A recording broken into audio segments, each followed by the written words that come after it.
entrevistei já o Pedro Batista na época do meu programa ainda na Band. Sinceramente, ainda aguardo aprofundamento de investigações. Eu acho que estão numa caça às bruxas. Se você for olhar, a Unimed fez exatamente a mesma coisa que a Prevent Senior. O que eu espero é que se respeite sempre a autonomia médica.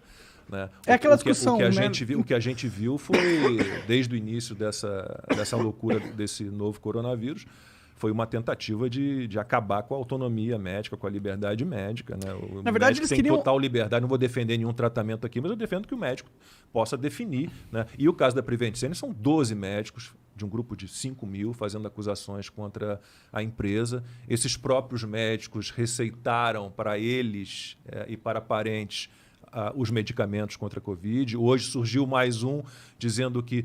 mas aí descobriram, mas você, além de ter receitado na Prevent Senior, você receitou também para um paciente seu particular, mas que o paciente pediu muito. Eu falei, você é médico. O paciente pede, você dá?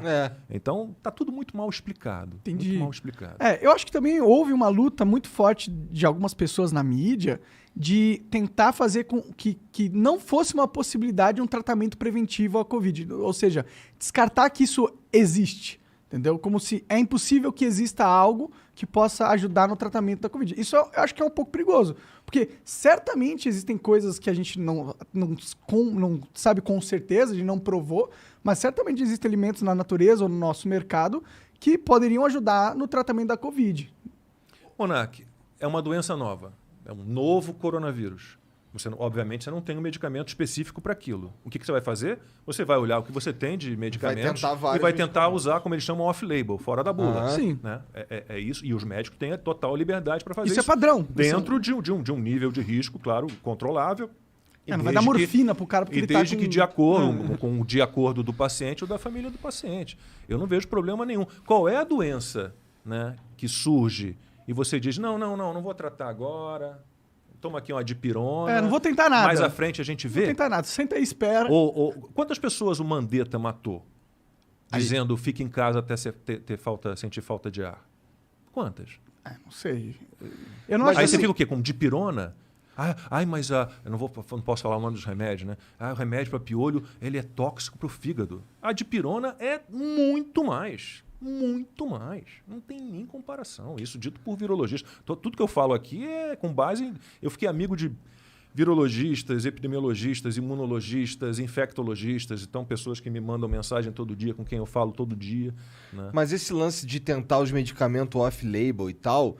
Eu até concordo contigo. No momento que a gente ainda não tem nada. É tudo novo, a gente não tem nada. Então, vamos tentar aqui o que for para tentar... Mas agora a gente tem a vacina, então a gente meio que não precisa mais dessas paradas, né? Essas vacinas aí que a pessoa mesmo vacinada se infecta, adoece, bom, de fato ela se morre. Mas o importante é não ir para UTI. Eu acho o seguinte, eu não sou contra a vacina e eu não sou contra a autonomia e a liberdade médica. Eu acho que as duas podem caminhar juntas numa boa. Né? Agora, que essa vacina não é, por exemplo, tem o Dr. Francisco Cardoso, que é um desses médicos que eu citei, com quem eu estou sempre trocando ideia. Ele tem 30 anos de carreira, nunca viu um caso de ninguém vacinado contra sarampo, febre amarela, poliomielite, difteria, nada disso, com a vacina em dia, adoecer dessas doenças. Nos últimos 30 dias, ele atendeu 150 pacientes vacinados contra a Covid que estavam com a doença. Aí você olha para Israel e você vê um país com 85% da população vacinada, né, e que tem hoje uma das maiores taxas de infecção do mundo. Israel agora, em agosto, bateu o recorde de casos diários de Covid. Agora em agosto. O recorde era de janeiro desse ano. Mas e as mortes? O que tem as mortes? Porque um dos argumentos é que, por mais que a vacina não impeça de você pegar e transmitir e até adoecer, ele diminui bastante a porcentagem de pessoas que adoecem gravemente e morrem. Ainda não estou convencido. Ainda não estou convencido. Vamos olhar, por exemplo, vamos pegar o exemplo de Serrana, município aqui de São Paulo, que... Teve lá, foi uma experiência, toda a população foi vacinada, né? Ali imediatamente, em poucas semanas, todo mundo se vacinou. Aí, 2 meses depois, 0 óbito. A vacina. Aí, um médico, também amigo meu, doutor Alessandro Loyola, falou, Lacombe, olha aqui. Aí você olha lá, agosto de 2020, ano passado, sem vacina, 16 óbitos em Serrana. Novembro, 0, sem vacina. Então, não dá para dizer... Eu acho que a vacina deve colaborar, eu espero que colabore para isso, né? Mas não dá para dizer que a vacina é a panaceia, que a vacina é a solução de todos os problemas. Eu não tenho nada contra a vacina, para deixar muito claro. Eu acho que cada um tem a sua decisão, quer tomar, toma a vacina, vai lá, não tenho problema nenhum. Você tomou a vacina? Não tomei a vacina. Você não vai tomar? Não vou tomar. Mas é por que exatamente? Você tem medo de você tomar e acontecer alguma coisa? De novo, Dr. Roberto Zeballos e Dr. Paulo Porto são os meus médicos, né? E os dois me disseram, olha, você é um cara que não tem comorbidade, não tem nenhum problema grave, não tem uma doença pré-existente, você tem boa forma física, né, boa capacidade cardiovascular, pulmonar, então não precisa. Eu acho que não... Tá. Eu tomei a Coronavac, cara. Você tá Pelo bem. menos a primeira dose. Porque a Coronavac é isso. A Coronavac ela não vai dar nenhum efeito contrário, não vai ter efeito adverso, não vai provocar nenhum problema para você. Talvez também não te ajude proteja nada. tanto.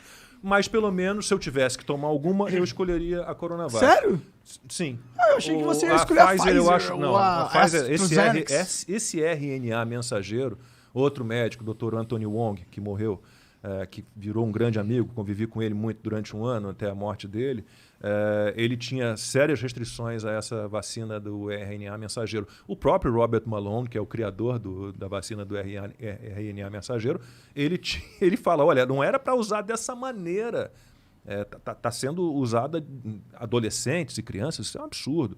Porque esse RNA mensageiro, a gente precisa esperar um pouquinho para ver de que maneira o organismo vai se comportar. Qual que é o medo em médio prazo. dele? É você ter problemas em outros órgãos, em vários órgãos, né? Problema cardiovascular, miocardite. Entendeu? Tem vários problemas, não vou ficar falando porque eu também não quero desestimular ninguém, nem quero parecer, não quero que pareça que eu tenho um discurso contrário à vacina. De novo, eu sou pela liberdade. Eu acho assim, você quer fazer o tratamento, se o médico recomenda, faça. Se não quer, não faça. Você quer ficar em casa, trancado debaixo da cama, você fica. Você quer usar máscara 24 horas por dia, inclusive sozinho dentro do carro, você use. Você quer se vacinar, você se vacine. Eu não tenho nada a ver com isso. É uma decisão. Eu costumo dizer que a minoria mais especial, né, é o indivíduo. Ah, com certeza. Então, é uma decisão de cada um. Né? Não, Só que, por exemplo, passaporte de vacina, passaporte sanitário, de novo, falamos do nazismo, isso me lembra nazismo. Me lembra nazismo, né? A estrelinha amarela no peito, né? A criação de um cidadão de segunda classe.